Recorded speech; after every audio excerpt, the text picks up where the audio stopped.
Hey, I wanted to thank you for tuning into the first installment of Shadows of the Midwest. It's going to be a multifaceted format. Later on this month, we're going to take a serialized look at the murder of a hitchhiker in southern Minnesota back in 1980.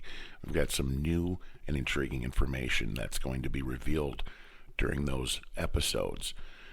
Another facet of this series is going to be my collaboration with Dr. Eric Grabowski of ColdCaseWeb.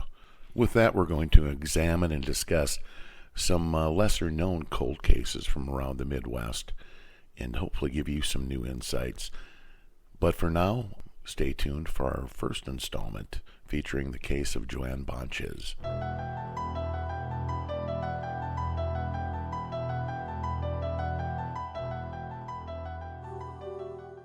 Welcome to Shadows of the Midwest. I'm Joe Kistner. This episode is the first of a series of episodes about the unsolved murder of JoAnn Bontjes.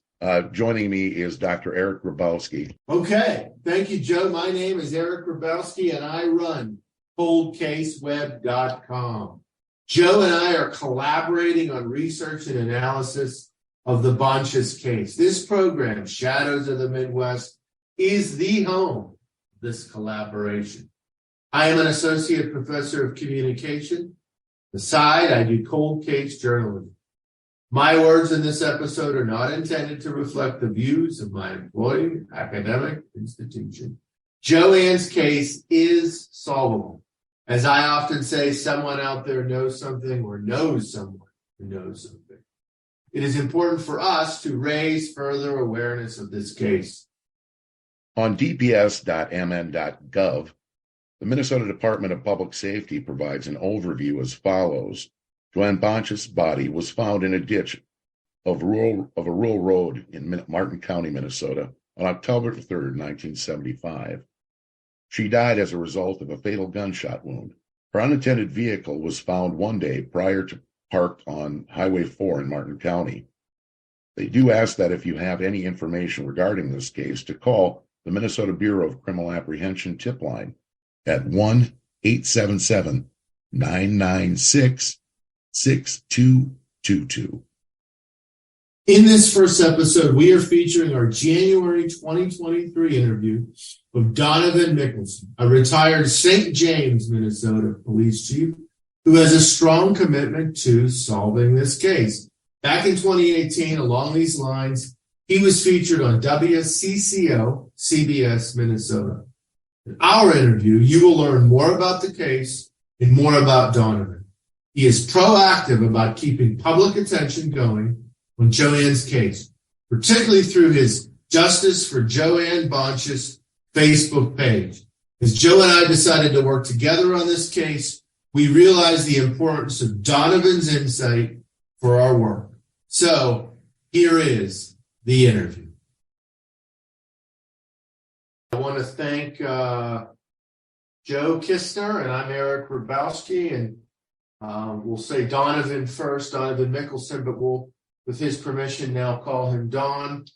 We're doing an initial interview here today that Joe and I are using here in this program, and Joe and I are starting to begin some work on the JoAnn Bontjes case from Minnesota, and Don is an expert who's been proactively pursuing this case, and we'll give him a chance to give some background on himself and how he got into the case and his overview of the case. I do want to mention now that just thinking back, two things I want to mention here. At some point, there was the CBS News Minnesota piece, which I see from YouTube, and the website was WCCO. It may have been syndicated elsewhere, and that looks like that was from back in 2018. And then, of course, Don has a Facebook page, and we, of course, will feature that in web, one or more web platforms too. That's the Justice for JoAnn Bontjes. That's JoAnnBontjes, and we'll share that link in the future. But it's important to mention that's a page that Don runs, and provides his updates. So, Don, let's just let you get going here. Tell us about yourself and your work in law enforcement, and then you can get into how you dove into this case. Okay, I've been in law enforcement. I was in law enforcement. I started in 1965, April of 1965, and I was in law enforcement on the St. James Police Department, St. James, Minnesota, which is in Watonwan County, and that's directly to the north of Martin County. Martin County is where this murder took place. Anyway, I was in law enforcement for 32 years, and I was chief of police in St. James for 22 years. And I had a quadruple bypass in Rochester in 2014 in October. And before that time, I was trying to help out identify a girl who was murdered by a state patrolman down near Blue Earth in like 1980. And in that time, while I'm working on that case, I'm not the one who solved the case, but I was helping a Deborah Anderson from Blue Earth work on that case. And during that time, they finally found out that this identity of this girl was a Busha from Bay City, Texas. And it took many years before that was determined what her name was. Anyway, when that happened, people said, well, if that could be found out, why can't they find out who this killer is of this girl down around Tremont, Minnesota? And that's about the time that I jumped into it, either late in 2014 or early in 2015 is when I got into it. And then I called a meeting with one of the deputies who was the investigator at that time of the case, and I met him in Ormsby, Minnesota, on the county line, and I talked to him, and I told him, I said, you're looking in the wrong direction, because I said it's been 40 years at that time, and I said it's been 40 years and nothing's happening. I said, I think you're looking in the wrong direction, and I said, I'm positive that this man is local.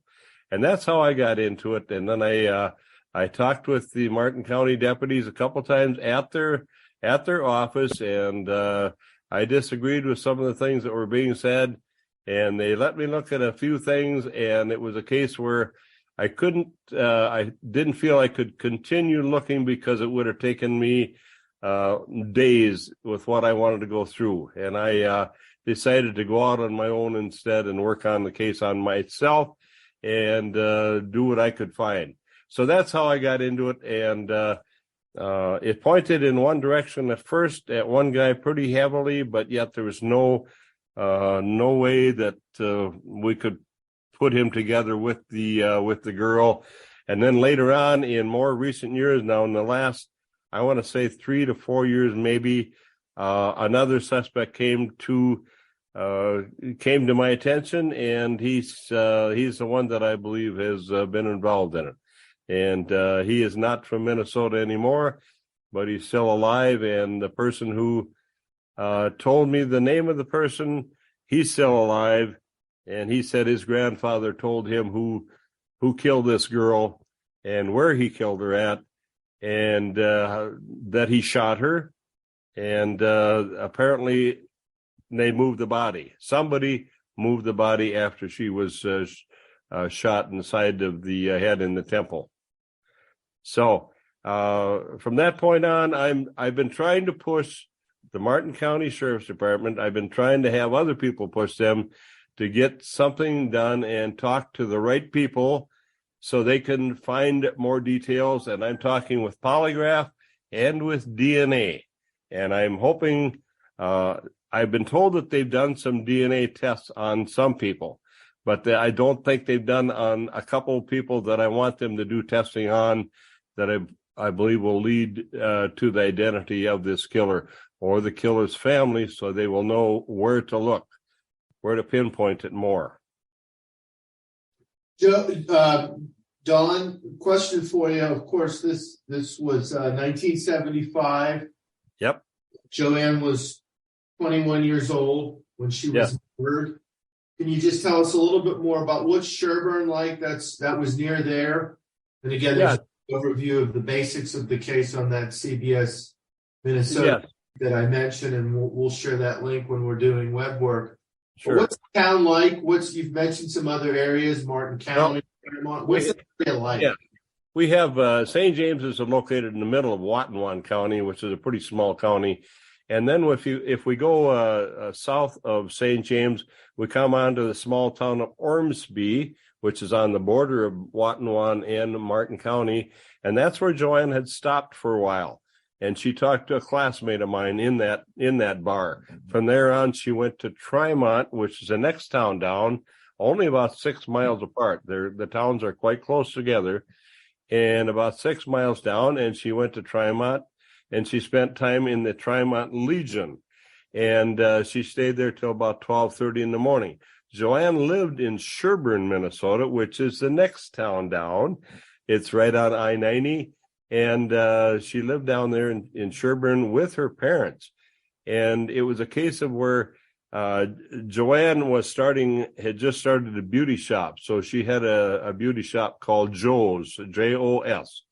And she just started that. She had an appointment the next morning before after she disappeared, and she didn't show for that appointment. And that's how that got going on that part of the case. In last question here before I turn it over to my colleague Joe, is you got into the case, and of course you've done a lot of awareness raising on Facebook. Being former law enforcement, that obviously your network, you had some advantages. Obviously, you have some privileges and duties. Peace officer, Minnesota. How has that helped you? And at least being able maybe to go into some angles that the average journalist or citizen wouldn't be able to. Well, the problem is I knew a lot of law enforcement, but mainly in Watonwan County, not so much in Martin County. I knew very few people in Martin County. And so actually my time in law enforcement, once you're out of law enforcement, you cannot use the connections unless it's something done privately. You can't use the computers like the law enforcement things unless it would be legal for them to give out to me. So it was a case where I had to do a lot of this stuff on my own. In fact, if it wasn't for Facebook, I would know nothing. And it was a case of where with Facebook, I learned more people than I've ever known before. And I probably have well over 3,000 Facebook friends. Many of them came from the area of Sherburne and Tremont and Ormsby and Fairmont, which is Martin County, and all those neighboring towns right in that area. So all these people have an interest in the case. They all want to know what's going on. Many of them are friends of JoAnn. And of course, there are many of these people that have passed away already. So that's it's pretty hard. I've talked to a lot of older people that were in their upper 80s and they wanted it solved before they died. And I said, I couldn't promise it, but I said, I'll do whatever I can to bring it to a head. And it's a case of where, I'm sorry to say many of them had passed away already. So that was a very, very tough thing. I felt bad that I couldn't help those people out. They wanted those things solved. So, yes. Yeah. Well, one of the things that Joe and I recognized right away is your passion and commitment to the case. Joe, any questions you have for Don? Hey, Don. One thing I think it's really exciting once people start to find out the details, and in the future, when we get to dig into this case a little deeper, it's not just cut and dry, and it's not just a simple homicide. Like I said, there's lots of questions about the crime scene, where things actually occurred, and you've done a lot of work on that. And I think listeners and viewers are going to be really excited to hear about those details of the case. I know in southern Minnesota, we've talked about the Trooper case, and now recently in Rock County, I believe in the last week or two, they discovered the identity of the John Doe that was found, I believe, outside Laverne someplace back in like 1974. Oh, okay. So there's lots of intriguing. The BCA just identified him as a gentleman from Omaha, Nebraska. There's definitely a lot of interesting things. Absolutely. I mean, when people think of southern Minnesota, right? it's farm country, but I-90 has got a lot of Right. interstate traffic. So you get a lot of people going through that area. Absolutely. Absolutely. We had, just to make a statement, St. James, where I'm from, is like halfway between Minneapolis and Sioux Falls. So at one point before I-90 was involved in this, it was a case where a lot of cars, a lot of traffic came through St. James. And we're a small town of 4,500 people. And so a lot of them came from Minneapolis going out to Sioux Falls and, back and forth that way. So we saw a lot of traffic at that time. And then when I-90 came along, then they moved farther to the south and took that route through I-90, through Fairmont and Blue Earth and towns like that, and through Laverne. And so that I-90 was a very, very busy route.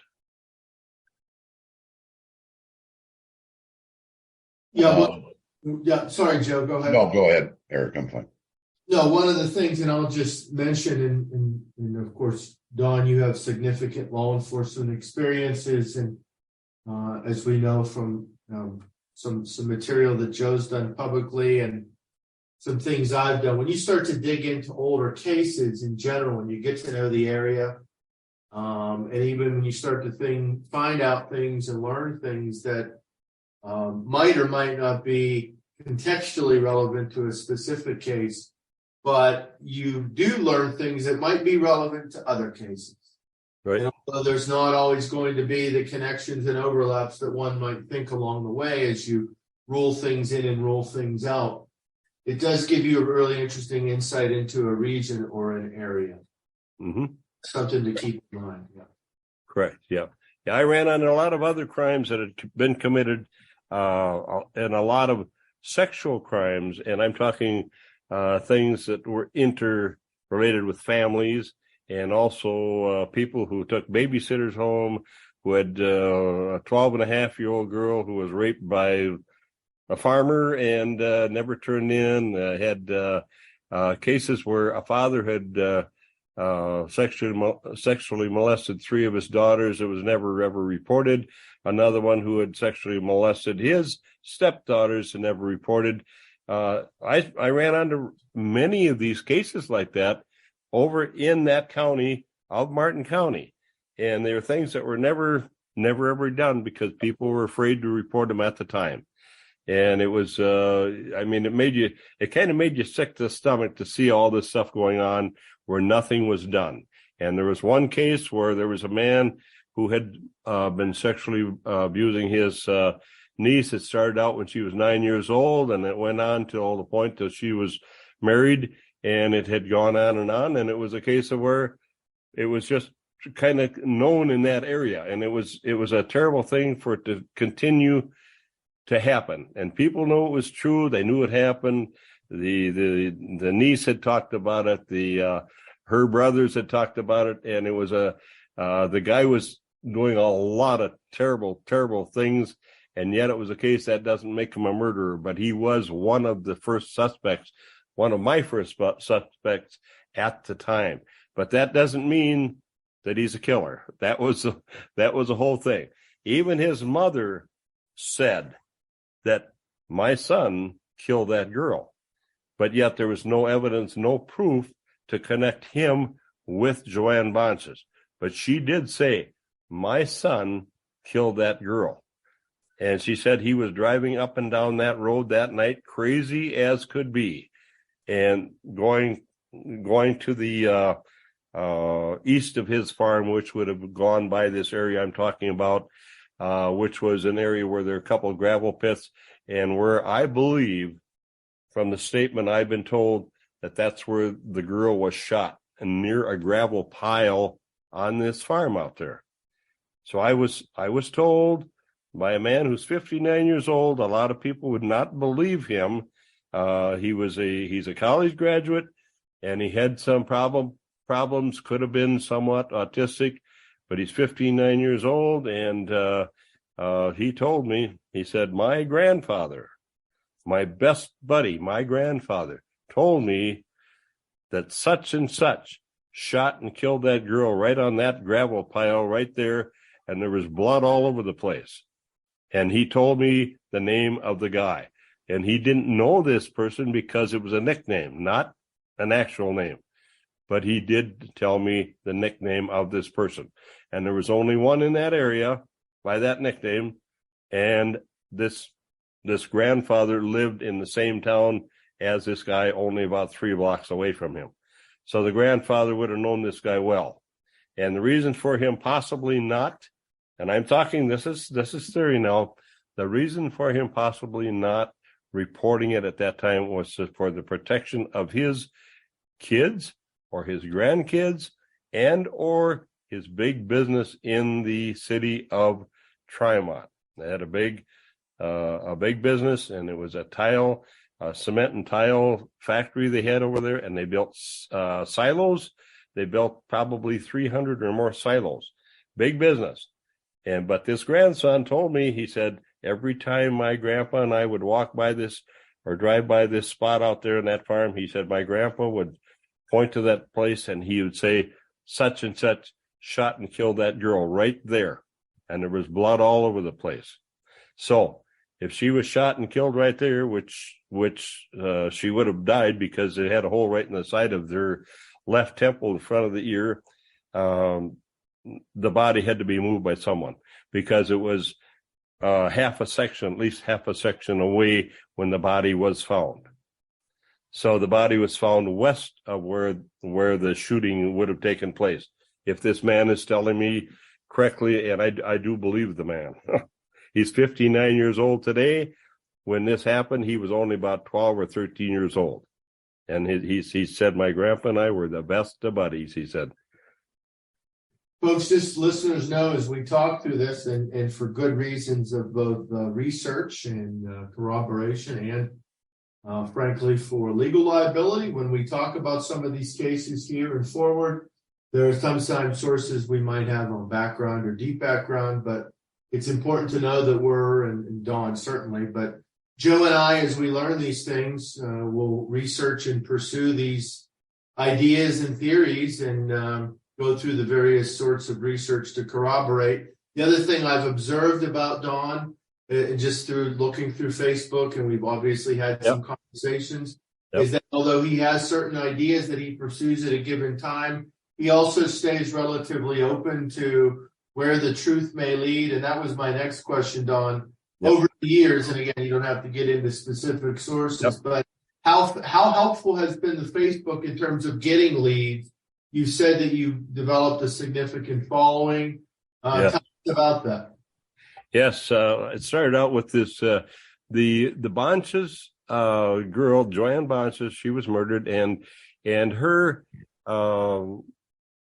niece is a nurse, and she's up in the New Ulm area, and her niece and her niece and mother wanted a Facebook set up so we could get justice for JoAnn, and they asked me if I would run that site, and I was more than willing to do that. So I would put things on that to keep people informed, and my feeling is that if you don't give people information, you're not going to get any information. That's my feeling, and I've always believed that. So you have to give a little to get a little, and that's just exactly my feeling.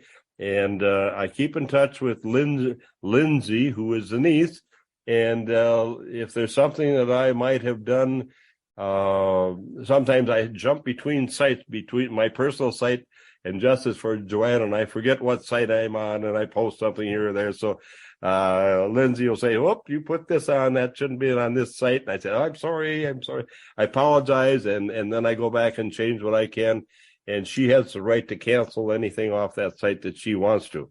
But Lindsay is a niece, and JoAnn's brother was married to Lindsay's mother. And I've talked with them many, many times, and we have a very good relationship, and I try and keep them up on it. And the problem that happened in this case many years ago is that there is still a brother alive, and his name is James Bontjes. And James worked in Fairmont at the time when this happened, and in the business he was in, I can't I think it was Railway Motors in Fairmont, pretty good business at the time, big business. But I think what happened, as I probably understand it, he worked there and people came to work every day with a different theory or a different thing they had heard. And I think it about drove him right up a wall. And he got to the point that he wanted nothing more to do with it. He wanted nothing more to do with the case. I don't think he could handle it. And I don't blame him, because he was swamped with things. And I did talk to his wife once, and if not twice. And I said, I'd like to know if he could help me out somewhat. And she said, I'm sorry. She said, it's so stressful for him at the time. He doesn't want to go into it anymore. And she's more or less leaving it up to law enforcement or investigation to get the case taken care of. So. Yeah. And again, folks, I'm going to remind listeners and viewers, and of course, Joe and I will post a link. Again, that's a Facebook page. That's Justice for JoAnn, JoAnn, Bontjes. If you search it, again, we'll have this link posted, but it's right up there. And that's a page, not a group, so you should be able to find that. And the nice thing about a page, depending on the settings, is right, there's some shareability aspects to that. So we would encourage people to find that page and like that page or post that page, whatever the options are. And what we're talking about here, and it's not unknown in other venues, that I often say someone out there knows something or knows someone who knows something. Exactly. Never give up on these older cases. Joe, is there anything else you'd like to comment or ask? No, at this time. I think everyone's going to be really intrigued once we get into the details of the case and some of the things that haven't added up necessarily over the years. Mm-hmm. And I guess in this endeavor, I hope that we can add to the work that Donovan's been doing on this case and maybe bring it to a conclusion in the near future. Yes, and we're going to continue to collaborate with Don and work through that. Don, before we stop this interview portion of the program or the recording, is there anything else you'd like to say? We'll let you conclude. Right. I guess I could say, as I stated before, and you have to do it, you have to keep an open mind on everything. And I mean, there was one case that started out, it really pointed in one direction, and I kept on looking into this man, and he did a lot of bad things. But that didn't make him a killer.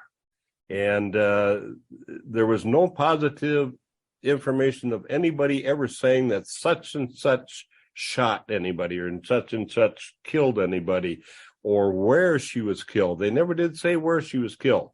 And I know she was not killed on the area that the body was found at. She was not killed at that site.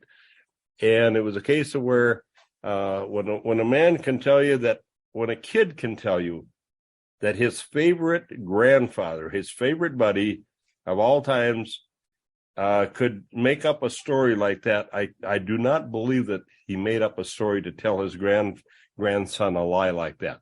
This man would have been 79 years old at the time, and the grandson was 12 to 13 years old. And when he'd tell him that story, he said, my grandpa would get very, very serious when he'd tell me that. He said, my grandpa was a fun man, but he said when it came to talking about this girl being murdered, he said he would turn very serious about it. So he said it was a case where I believe my grandpa, and he said he was my best friend. He said he called me genuine, he said. And he said, and I said, well, I'll tell you what, I trust you. I trust what you're saying. I believe you. I said, we'll keep on working on that point. And I'm hoping that the Martin County Sheriff's Department, and the BCA is involved in this too. They have been for a long time. And we've had other theories on different people that are pretty good theories, but nothing that ties in good. So I'm hoping that they push to get the DNA, if they have DNA, and I can't positively tell you that what they do that, and not that I don't want to, I can't tell you because I don't know. if they really do have any DNA on hand. So it's a case of where if they do have DNA, they can check the people that I'm talking about, and I think they're going to tell them one way or another, whether that's the case or not. So that's what I'm hoping for right now. And they've had the information for quite a while, and I thought it should have been done by now. So that's what I'm looking for. We'll let that be our conclusion. Again, I'm Eric Grabowski, my colleague Joe Kistner, and our current and hopefully ongoing guest, Donavan Mickelson. And thank you, folks.